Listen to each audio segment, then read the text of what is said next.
ya kokra kwa kudo be show because say no onto ho ase by your steady moment timi do obi ase de ya hyase no delegate obokrata no nam one abo ani mu hakuntan no wose nam one gets 500 million Ghana cedi bill woko pay 6 a emunchire mu no ewo ho na me anso me MP na da ha yadoa papa bi wose yadoa safo cools down kwabenya constituency with fan yogo any one yogo one person one yogo and the acha okra we yanketo oba time agro no odi oni agro constituency we wan bia becha yogo to da ale wakra wunya bida na ye nya ayi a enti o trem ne wa mamo yogurt o china duane ta chire additional fruit kamo oba time yi waduma beta wachi den copy 6 the wakrata na ho ne wo na mampani abedi a chire nsu nie na nida kwan se wo bepre mampani wo MPP mu no so no de so bi to ayam pianom ne ade dabi ideas ne na hia de wo de bomb de betimi aboa ma 8 ne break ye eno ho asam copy 3 the wakrata no so de aba enen so eye de entia OSP wasa CZ ma men Cecilia Dapa ne assets biomo no ntu ura wuhu ora kisi jaben ewa ha ma men Cecilia Abnapa enso mfonyi wo delegate the bokrata no anim ewa ha telegraphic the bokrata no so ne say turning down and turning our economy around, cut down on expenditure. Speakers urge government at graphic business Stanbic Bank breakfast meeting. And wana me wa around one of who's more a year. Yantini maybe so. I wamujidi yes as a bunch of tenia maybe swa. Economy ne betimi agyan na so me ye woska too much bi no aye ne bi so ye su kom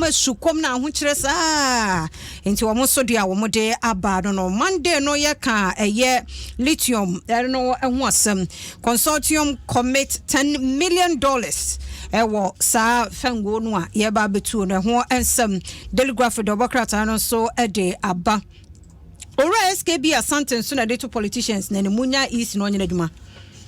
Fia hone dos na say na kasa before your best start adwuma ko bi condemn we say there be copy 16 the Bokrata telegraphic the SKB Asante nsem na work na todwa na kwaku ya announcement bi na telegraphic enso de aba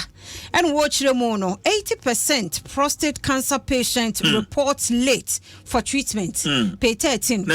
odi bedru hospital na na to check ode yeah I want endpoint. Mo. Oh, you free o. I wanna. Kema fe won check sa won na mo a emu ya de na no ofre na afia nya wasam na make in general ade ne de treatment no wo ho and I check na hu ni state a it say breast said October breast cancer no awareness month no koko check na hwe bibia ni wa ye bibia ye mfie dro ayi 46 47 no ye say mammogram no bi ni ye ayo ngo mfie dro san anyam aka wie me nkasa nsa 46 47 enti no wo be ye be ko ne de akoto machine so ni ahwehwe mu di amamo my dear enyo obi atipe ni me ha o enti ya na me no bre bia nyame na me dana se because enfie no de ama me ni me looks enya masam onu kwado o me kura ba bia kura e bia CJ na wo ya ba me kaka but mo wodan mu ha nyina de nyame adom misina no gina me chi no ba cho na me ka kire mo se me ma me body ne na da because me nyame aye me yie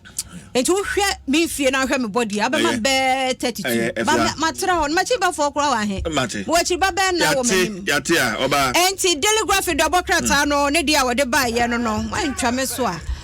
Ghanaian Time dobokrata no so enie na yese ECOWAS wo mo apply tough sanctions Emma one way crocra podianum near dear no. Sadia will crabby near Chena on him the Abayan to a bin son gonkofa. Yayana say Baboye asomai and more asem. Full security hon someone son on penny for the €10 million project BSC ho. Aye day Ebwa Northern region ya pound ho entoma. Nam once were denied so on defraud will be a 1.6 billion bia and tiano so and wasem any towards operational transformation. A Lands Commission targets $85 million investment for improved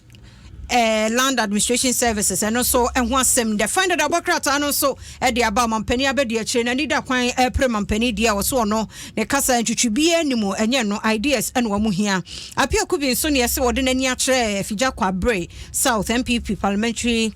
primary so now I will support whoever wins November 4th Dr. Akoto Afriye wono so de